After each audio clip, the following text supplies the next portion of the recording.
नमस्कार दर्शकों, मैं इंदु बंसल आप सबका हार्दिक अभिनंदन करती हूँ अपने खास कार्यक्रम सत्ता के दावेदार कौन बनेगा में। दर्शकों, हम सब जानते हैं इस समय हरियाणा में निगम चुनावों की धूम है। हमारे साथ है इस समय गुरुग्राम से कांग्रेस पार्टी से मेयर पद की उम्मीदवार सीमा पाहूजा। दर्शकों, मैं आपको बताना चाहूंगी सीमा पाहूजा यहाँ से 2 बार पहले भी पार्षद रही हैं।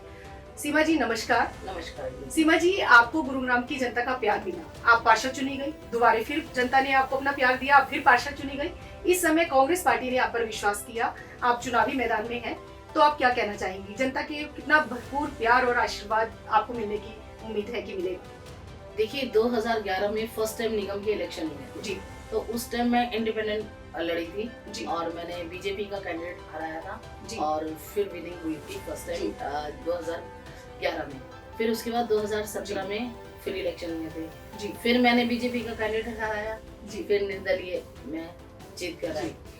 मुझे अपनी जनता ने, मेरी जनता ने, मेरे परिवार ने इतना सहयोग दिया क्योंकि मैं अपने वार्ड को ना परिवार कहती हूँ, मेरा परिवार है। वो मेरे परिवार का मुझ पर इतना आशीर्वाद और इतना स्नेह रहा है कि उन्होंने मुझे दोबारा अपने वार्ड में फिर से जिताकर और अपनी सेवा करने का मौका दिया। देखिए सीमा जी, चुनावी मैदान है, हर दल अपनी पूरी क्षमता के साथ चुनावी मैदान में उतरता है। आपने कहा कि जनता का बिल्कुल प्यार और आशीर्वाद आपको मिला, और आपने अभी विपक्षी दल की बात करी कि आपने हराया, तो मैं जानना चाहूंगी, जनता भी जानना चाहेगी, स्वाभाविक सी बात है कि विपक्षी दल के बारे में आपकी क्या प्रतिक्रिया है? देखिए 2 बार बीजेपी का कैंडिडेट हराया, अब तीसरी बार फिर से बीजेपी का कैंडिडेट है। जी, अब फिर से जनता ने मेरे साथ मन बना लिया है कि हम जी। फिर से बीजेपी का कैंडिडेट हराएंगे। तो इसलिए जनता, मेरा परिवार मेरी जनता का इतना भरपूर सुना है। मतलब मैं दिल से कहती हूँ कि अगर जी। मैं अपने शरीर की मतलब खाल की जुत्ती भी उनको बना के करूँ जी। ना, मैं उनका एहसान नहीं भूल सकती। इतना वो मुझे प्यार और सहयोग देते हैं। मेरे साथ मेरे युवा साथी हैं, मेरी मतलब एक महिलाएं जो है एज ए बहन, सीमा जी, सखी जनता बन भी के। यही चाहती है कि ये चुनावी वादे ना बन के रहें, अभी तो हकीकत में जमीनी स्तर पर उनका काम हो। सीमा जी, अगर निगम चुनाव में आपको मैंडेट मिलता है, जनता आपको बिल्कुल समर्थन और प्यार देती है, तो गुरुग्राम के लिए आपका विजन क्या रहेगा इस बार? देखिए जैसे मैंने आपको बताया कि मैं 2 बार से निगम में पार्षद रह चुकी हूँ, तो मैंने लड़कर अपने वार्ड में काम कराया है जी, अधिकारियों से, सिस्टम से लड़कर। मैंने यहाँ तक कि धरने पे बैठकर भी अपने यहाँ से कूड़े के खत्ते हटवाए हैं। अपने वार्ड की हर प्रॉब्लम्स के लिए मैं हमेशा खड़ी हुई हूँ, चाहे वो पानी के लिए भी हो। मैंने बरसात के दिनों में पानी के बीच में खड़े होकर अधिकारियों को बुलाकर वहाँ की समस्या से लोगों को निजात दिलाई है।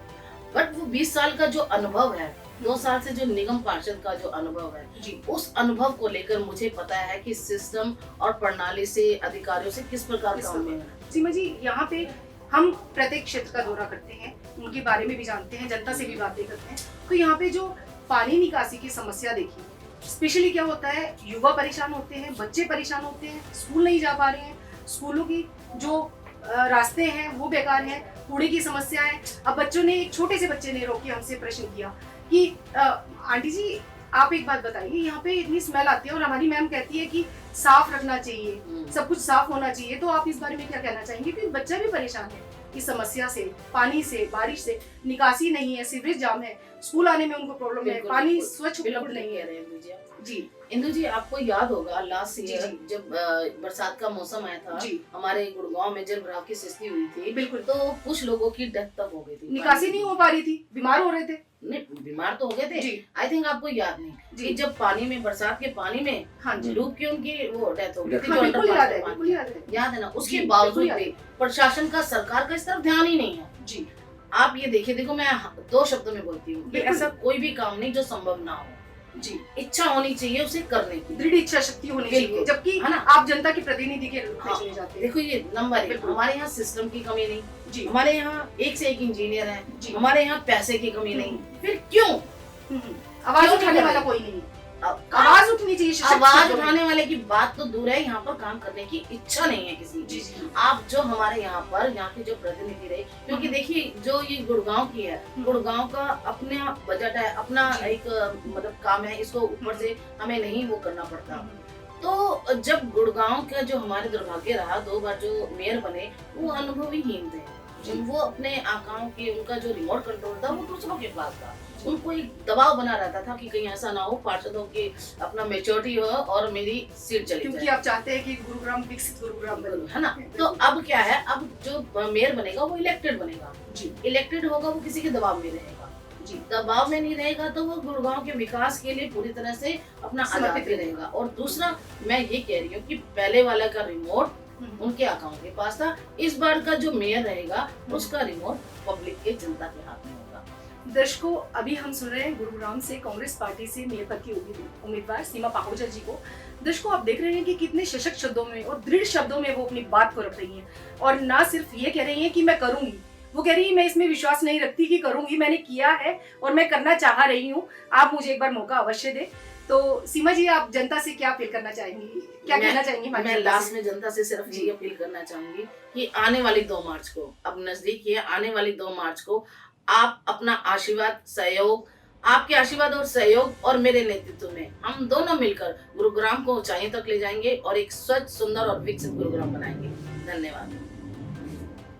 दर्शकों, जल्दी ही हम आपसे फिर मिलते हैं मेयर पद के एक नए उम्मीदवार के साथ। तब तक आप देखते रहिए हमारा खास कार्यक्रम सत्ता के दावेदार, कौन बनेगा मेयर। तब तक के लिए मैं इंदु बंसल आपसे विदा लेती हूँ। जय हिंद, जय भारत।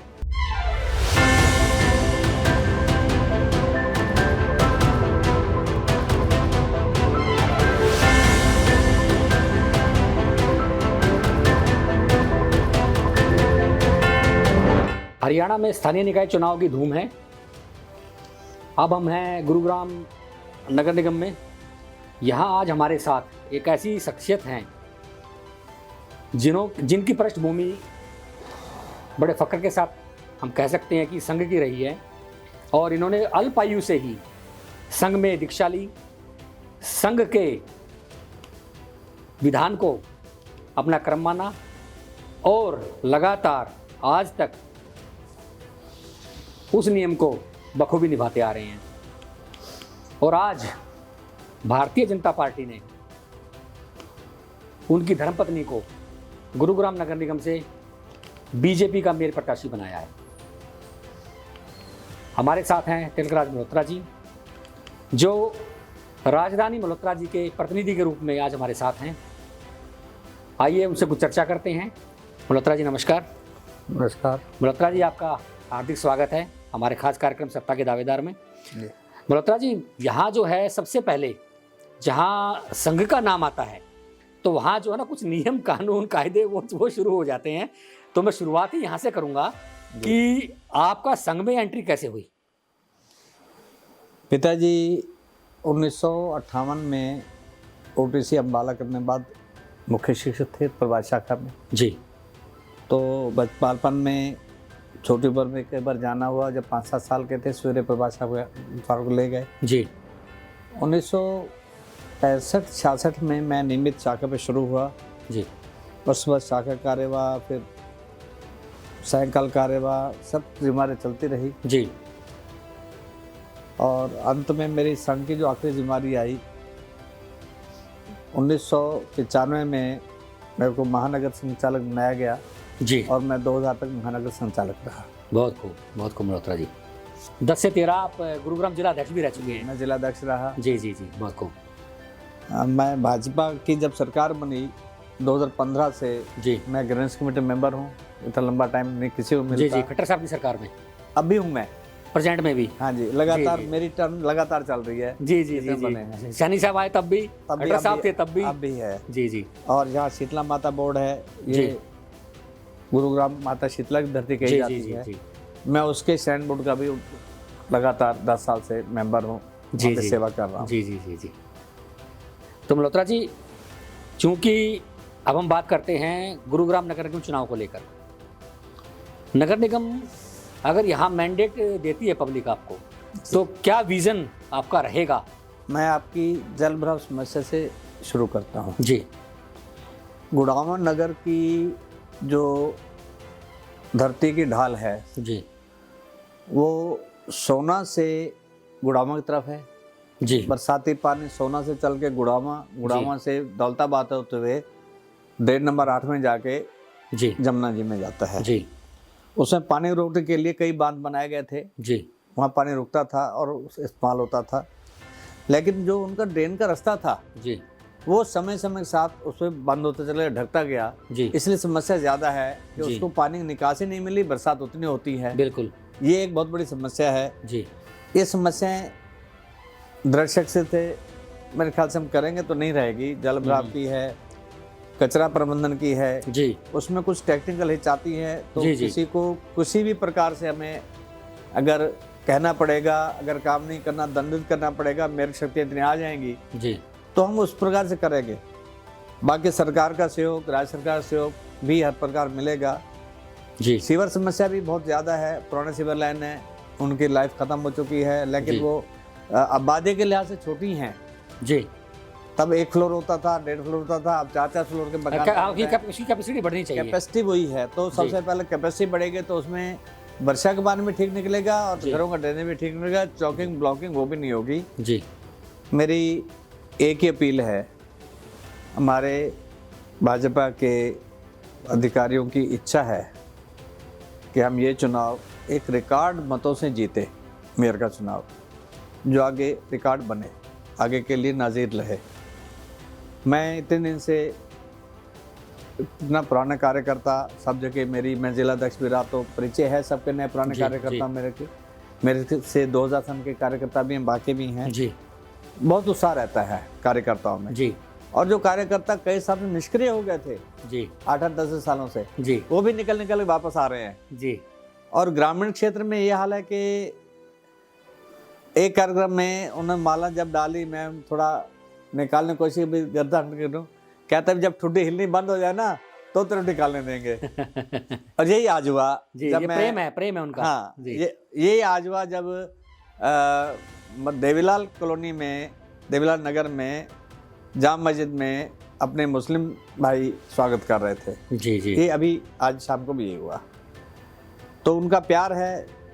मेरी एक सेवा कार्य से चंदा में छवि है, मैं सेवा कार्य बहुत करता रहता हूँ, चाहे आँख का ऑपरेशन हो, ब्लड डोनेशन हो। जी हमारी चैरिटेबल हॉस्पिटल जिसमें 100 रुपये में कंडक्ट आँख का लेंस भी लगा देते हैं, कैटरेक्ट का 100 रुपये में केवल। जी जी बहुत खूब। तो मैं भी उसमें ट्रस्टी हूँ। जी तो सेवा कार्य हम करते रहते हैं। वो भी बहुत बड़ा ग्रुप है, आर्य समाज के लोग हैं, सनातन सभा के हैं, मैं सब में मेंबर हूँ। जी सब में मैं उनके केंद्र में हूँ। तो बहुत बड़ा प्यार सभी संस्थाओं से, सभी छत्तीस की बिरादरी से। आज जैसे मैं मुस्लिम समुदाय की बात करता, उन्होंने तीसरा कार्यक्रम लिया मेरे साथ जी माने जाकिर हुसैन जी ने।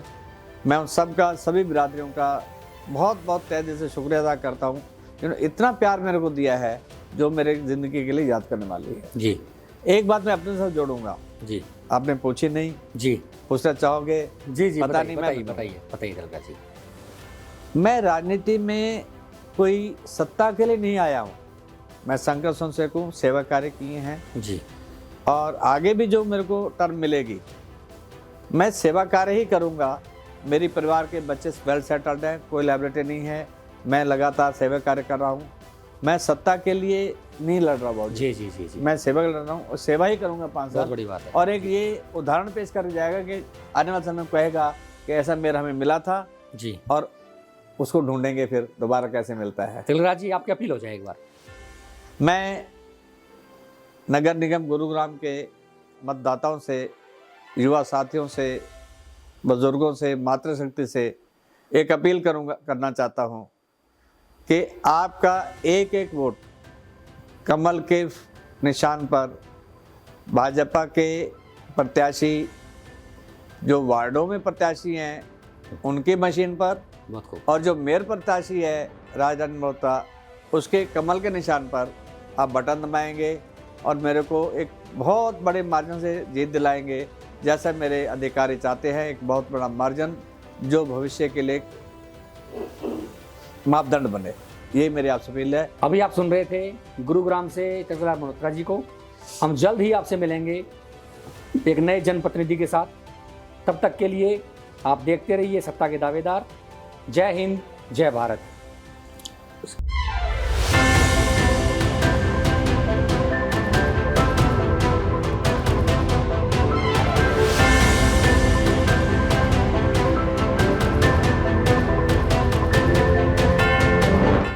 नमस्कार, मैं इंदु बंसल आप सबका हार्दिक अभिनंदन करती हूँ अपने खास कार्यक्रम सत्ता के दावेदार कौन बनेगा मेयर।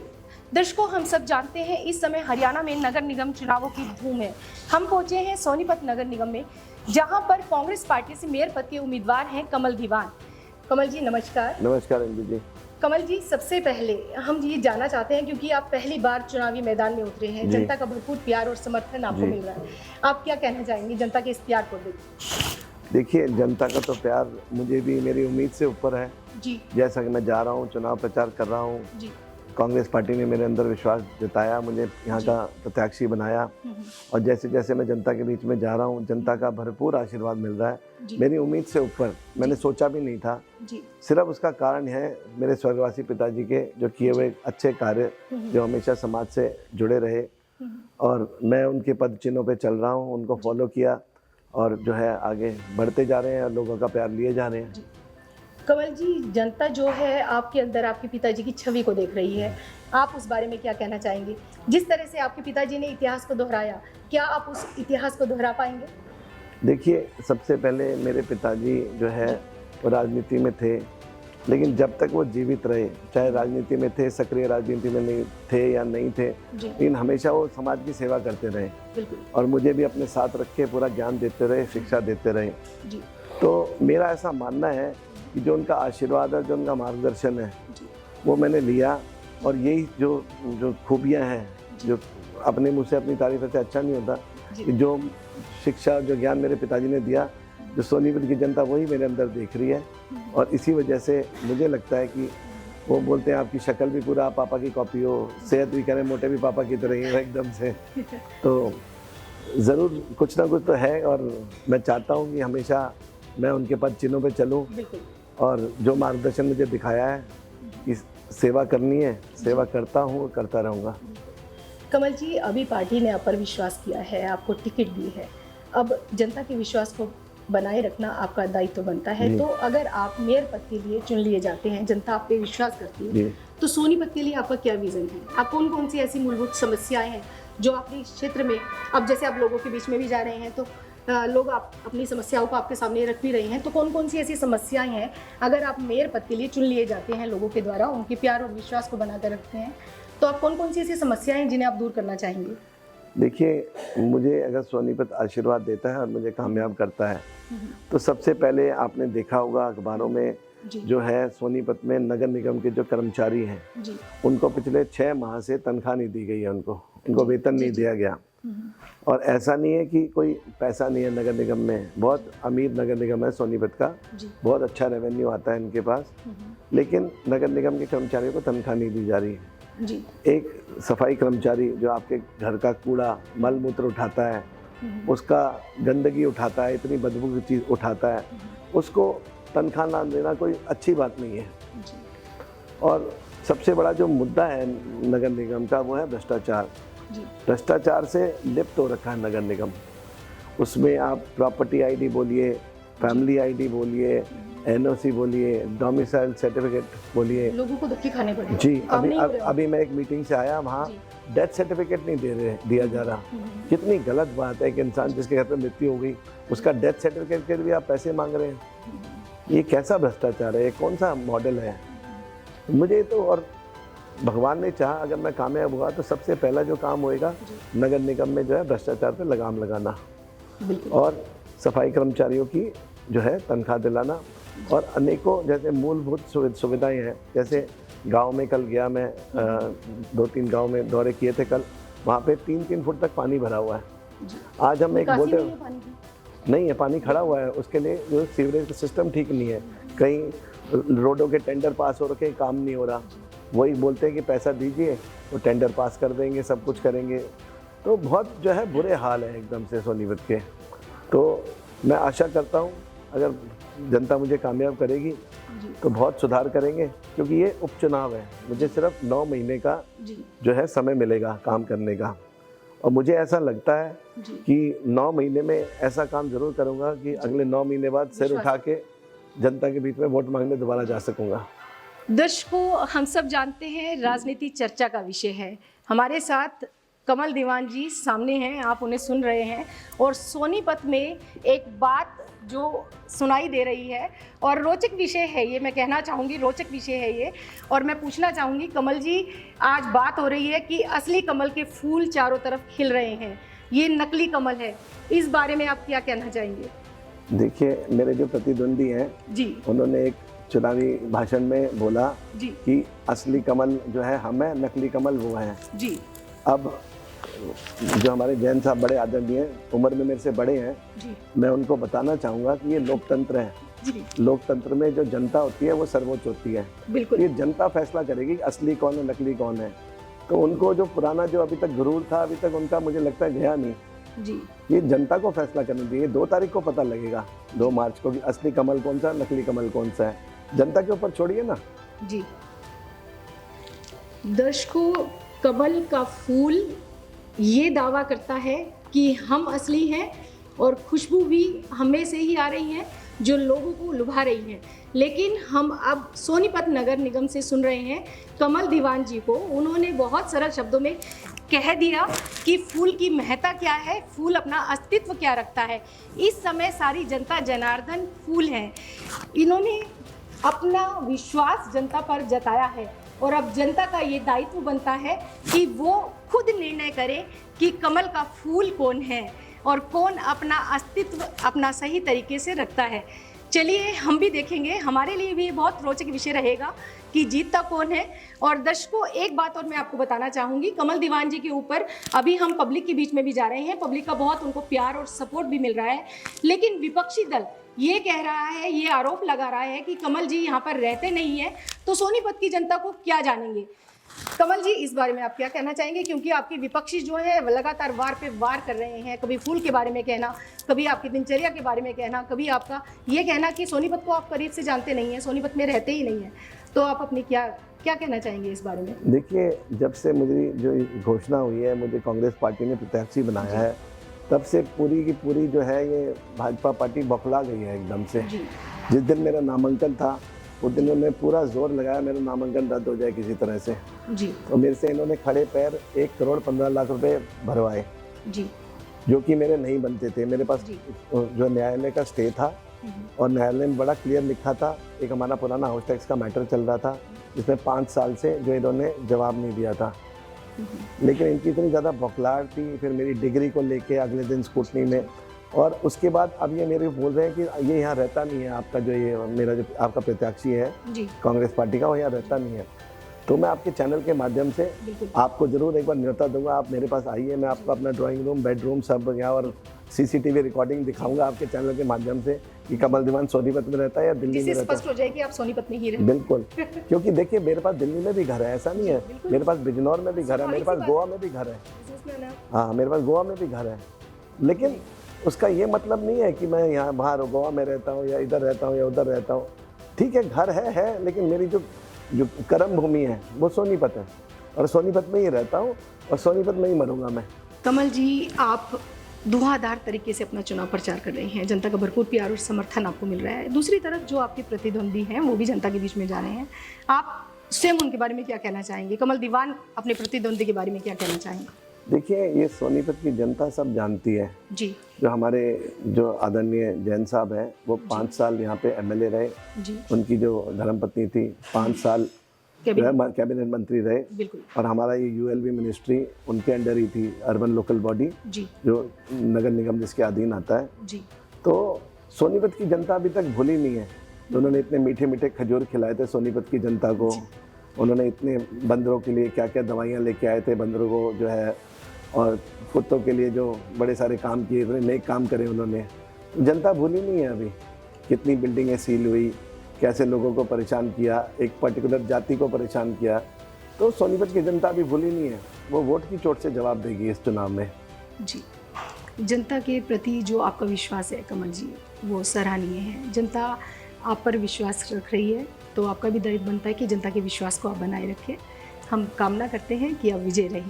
धन्यवाद। कमल जी, आप सोनीपत की जनता से क्या अपील करना चाहिए, क्या कहना चाहेंगे? मैं सोनीपत की जनता से हाथ जोड़ के अपील करूंगा, आने वाली 2 मार्च को हाथ के निशान वाला बटन दबाएं, अपने बेटे अपने भाई कमल दीवान को आशीर्वाद दें, उसे कामयाब करें ताकि हम एक सुंदर और एक विकसित और एक हरा सोनीपत बना सकें।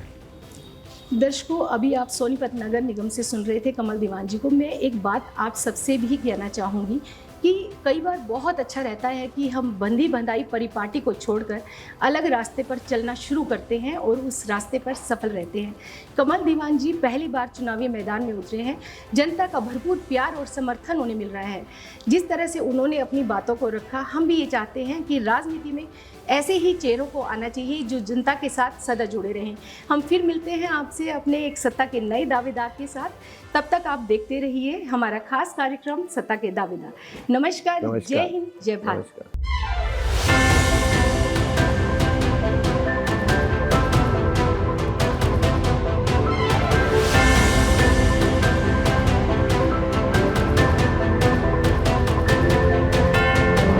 नगर निगम चुनाव की इन दिनों धूम है हरियाणा के अंदर जी। और निसंकोच हम ये कहना चाहेंगे कि गुरुग्राम जो हरियाणा की अर्थव्यवस्था में एक अपना अहम रोल अदा करता है, उसमें आज हम हैं। अभी आप जिस पूर्व प्रत्याशी और वर्तमान में उनकी पुत्रवधू चुनाव मैदान में हैं, ऐसी शख्सियत से हम आपकी मुलाकात कराएंगे जिन्होंने अपने कार्यों के द्वारा अपने वार्ड के अंदर लोहा मनवाया और आज अपनी पुत्रवधू को लेके वो चुनाव मैदान में हैं। हमारे साथ हैं वीरेंद्र यादव जी, जो पूर्व में वार्ड 4 और आज प्रेजेंट में जो चकबंदी के बाद वार्ड 2 है, उससे कैंडिडेट के फादर इन लॉ हैं। और तो अब जो उस दौरान आपके कार्यकाल में जी। कुछ ऐसे कार्य जी। जो इस वार्ड को लेके आप बताना चाहें, आप फोकस कराना चाहें, जी। जो वास्तविकता में धरातल पे ऐसे कार्य हुए होंगे जिनको पूरे वार्ड की जनता, सारे वोटर्स एडमायर करते हों, एक दो कार्य हम जानना चाहेंगे। जी। देखिए, पीछे 5 साल का टेन्योर जो है ऑफिशियली 2 नवंबर 2022 को खत्म हो चुका। जी। पहली बात तो यह कि उसके बाद भी इलेक्शन काफी लेट है, आपको मालूम है। जी। 2.25 साल से भी ज्यादा समय से लेट है। जी। 2.25 साल से भी सब सीवेज, पानी, सब इश्यूज मैं ही देख रहा हूँ, कोई दूसरा नजदीक भी नहीं आया। हालांकि मैं ये चीज जरूर कहना चाहूंगा कि जो भी और कैंडिडेट आए हुए हैं प्लेयर्स, उनको ये चीज ध्यान में रखनी चाहिए थी कि ऑफिशियली नगर निगम का कार्यकाल खत्म होने के बाद उनको एकदम से एक्टिव होना चाहिए था, लेकिन वो नहीं हुए। वो एकदम सडनली बस वो वोट मांगने के लिए मैदान में उतर गए। चलो खैर, अब मैं मोटा मैं थोड़ा सा बता देता हूँ खास। देखिए, हमारे एडवोकेट राजवीर यादव जो हैं, उनके पूरे परिवार के वहां पूरा टाइल्स का सीवेज लाइन का काम हुआ। 14 नंबर गली का सीवेज लाइन और पक्की गली बनी। जी। मेरे घर के सामने भी कच्चा पड़ा हुआ था, मेरे घर के सामने रोड बना। मेरे भाई हैं पप्पू प्रधान, उसकी गली पक्की हुई। वाल्मीकि वाली गली, आदर्श कॉलोनी नंबर 1, वो पक्की हुई। हरिजन चौपाल बनी, एक बड़ी चौपाल है वो बनी। देखिए, हमारे यहाँ 2 ही चौपाल है और दोनों चौपाल इस कार्यकाल में बनी है बाकायदा, और बढ़िया कंडीशन की बनी है। दूसरा, दीपक गौड़ के घर के सामने वाली गली बनी, सुदेश टेंट हाउस के सामने वाली गली बनी, लाला पंडित जी के उधर की गली बनी, हरिजन बस्ती के वहां राम प्रकाश मेडिकल स्टोर के सामने वाली गली बनी, ज्वाला मिल पे धर्म कांटा के साथ वाली गली बनी, छिप्पी कॉलोनी की सभी गलियां बनी, डानी मोहल्ले में काफी गलियां बनी, हंसाज वाली गली, और एक ये जो थिएटर वाली गली बोलते हैं वो बनी, एक मुस्लिम ढाबा वाली गली बनी। मिला के यादव जी, हम ये माने कि ज्यादातर गलियों का सुधार जी वो आपके कार्यकाल में रहा। बिल्कुल। और 2 चौपाल आपके कार्यकाल में बिल्कुल वो बहुत आधुनिकरण के हिसाब से आपने बनवाया। बिल्कुल। तो यादव जी, अभी जो है आने वाली 2 मार्च को लेके जी आप अपने चुनाव चिन्ह के साथ जी और पूजा यादव जी के नाम के साथ जी एक बार एक वोट अपील आपकी हो जाए।